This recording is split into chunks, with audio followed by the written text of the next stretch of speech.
Hi dear viewers, it's Lalev from Microsoft. This video is a continuation of a previous video in which we took historical Google Earth images and now we'll georeference them in QGIS. Remember that white polygon we saw? This was the polygon we drew in QGIS and we'll use that same polygon for georeferencing.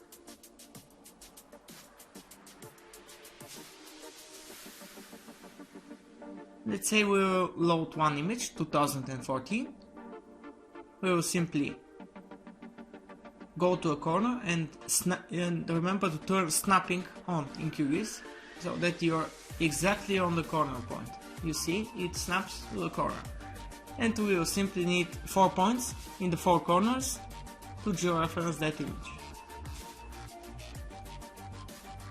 Now I will mention that in QGIS historical images usually have some misalignment between the years as the satellite took the images, so I made a video specifically for that, how to correct that inaccuracy in Google Earth. So I will attach that video in the description below or in the info cards in the top right corner.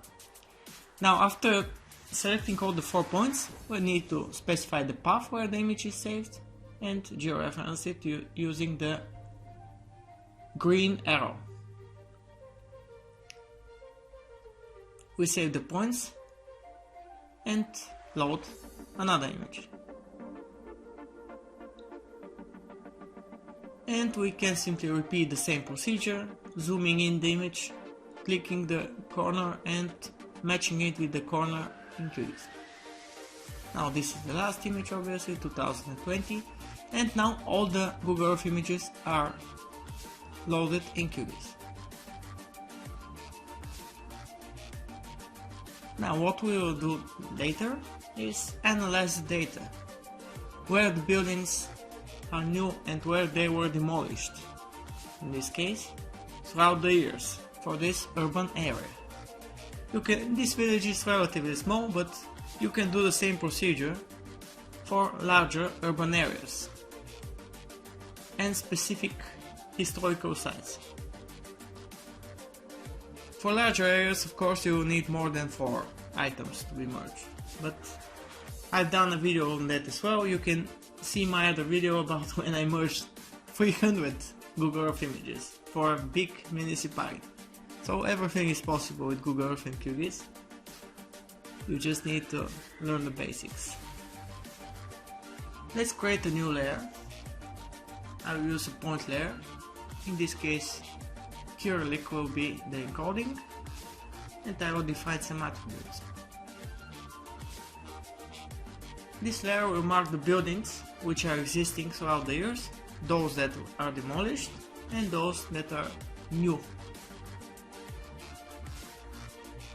So I will use type integer for the type of building, type string for the text for the type of the building, and I will delete the ID field.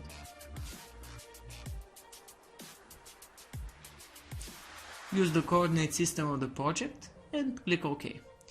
In this case it's only one file, so I will save it in the urban folder of my GIS project.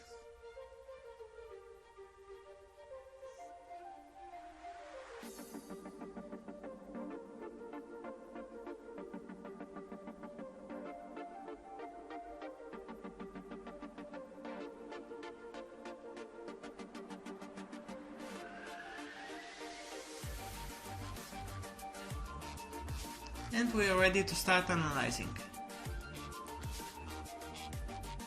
We define some basic symbology with the house for each object, and we enter the attribute which will define how the symbol is shown on the screen. I enter 2 for building and 3 for production building, 2 for residential, 3 for production. Now I select the existing production building, let's see, selecting it, placing it on top, and you can see the attribute is 31, which is production building, but 33 will I will assign to that the demolished production building. You can see 1 is residential, 2 is auxiliary, and 3 is production, but by assigning it 33, it will be shown with an X above it, which will show that it was demolished. Now I chose the production building SVG file,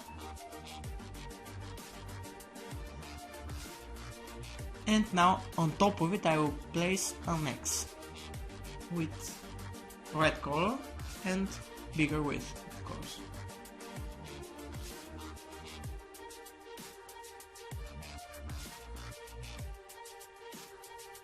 Perfect. And now if I assign to it 33 value, it will change its symbol. And that's how easy it is to analyze it. Now you can see that here there is a new building, and I will assign the value according to the new building, which is 11. And simply I will enter new values and you can see the building. Now as for the misalignment, I suggest you to see my other videos where I correct that misalignment between the satellite maps. You simply find the new buildings that are present in 2020 and are missing in 2006 and assign the values, in this case 11. Save the changes to the layer, and that's how to analyze the urbanization of the village. It's Lalev from Lalev signing off, and wishing you inspiration in your geography and GIS practice. See you in the next video.